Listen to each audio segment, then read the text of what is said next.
Little Miss Neat by Roger Haynes Graves. Little Miss Neat was a very tidy person, probably the tidiest person in the whole world. She lived in Two Pin Cottage. It was called Two Pin Cottage because she kept it as neat as two pins. She just couldn't stand a mess.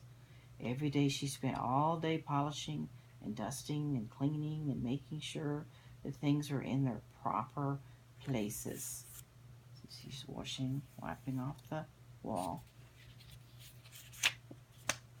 One morning, little Miss Neat awoke in her bedroom at Two Pin Cottage. She looked out of her bedroom window. It had been raining during the night, and there was a puddle in the middle of her garden path. See, there's her house. There she's looking out the window, and there's the puddle going up to her house. Oh, she gasped in horror and rushed outside with the dust cloth. She mopped up every drop of puddle, and then she rushed inside and washed the dust cloth. And then she ironed the dust cloth. And then she folded the dust cloth. And then she placed the dust cloth very neatly in a drawer.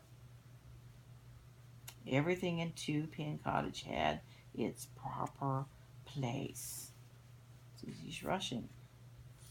You go get it washed and ironed, folded, and put away. Now the story is about the time little Miss Neat went on vacation. She always went away for 1 week every summer, and this year was no different. She spent 2 days packing, and then she spent a whole day polishing her suitcase. And then off she set, leaving Two Pin Cottage all neat and tidy. Oh, I hope it doesn't get too dusty while I'm away, she thought as she closed the door behind her. But something worse than dusty was going to happen to Two Pin Cottage. Would you like to know what? Mr. Muddle came to tea. He'd written to Miss Neat to tell her about Mr. Mr. Muddle. He somehow got into a muddle mailing the letter.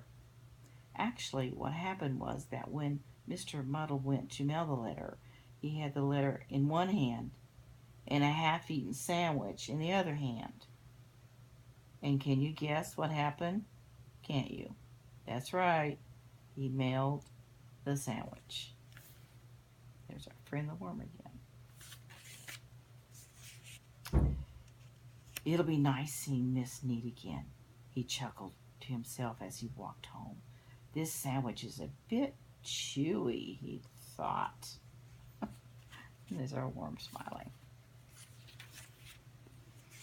It was the day after Miss Neat left that Mr. Muddle arrived. He walked up the garden path of Two Pin Cottage and knocked on the door. He replied. No reply. Goodbye, he shouted.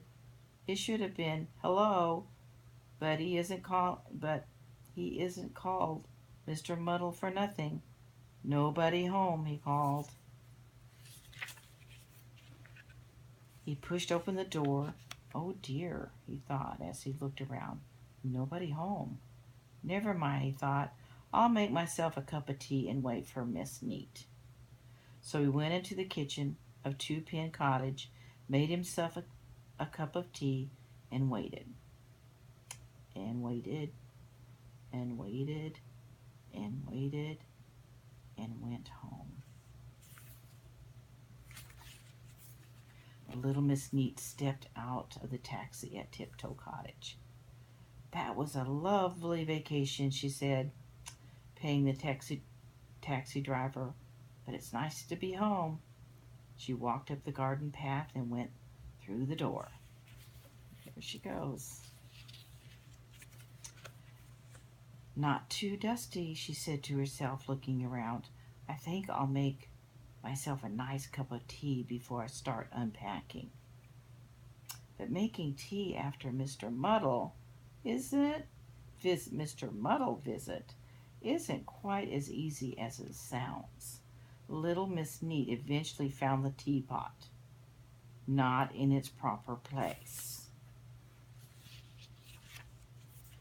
in the refrigerator, and she eventually found the milk, not in its proper place, in the teapot, and the tea in the sugar bowl, and the sugar in the milk jug, and a cup in the oven, and a saucer in a bread box.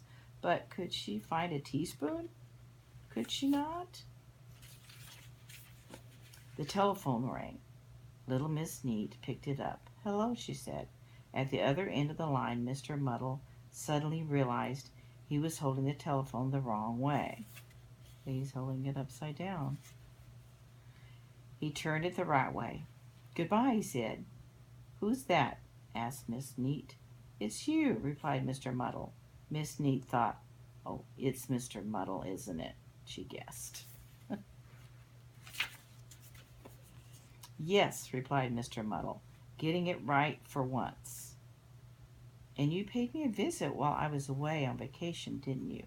she guessed again.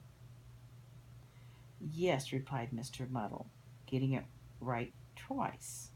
"Can I come and see you now that you're back?" "I suppose so," sighed Miss Neat. "Goodbye." "Hello," said Mr. Muddle. See, he would say goodbye when it's supposed to be hello, and he'd say hello when it's supposed to be goodbye. And he'd put down the phone.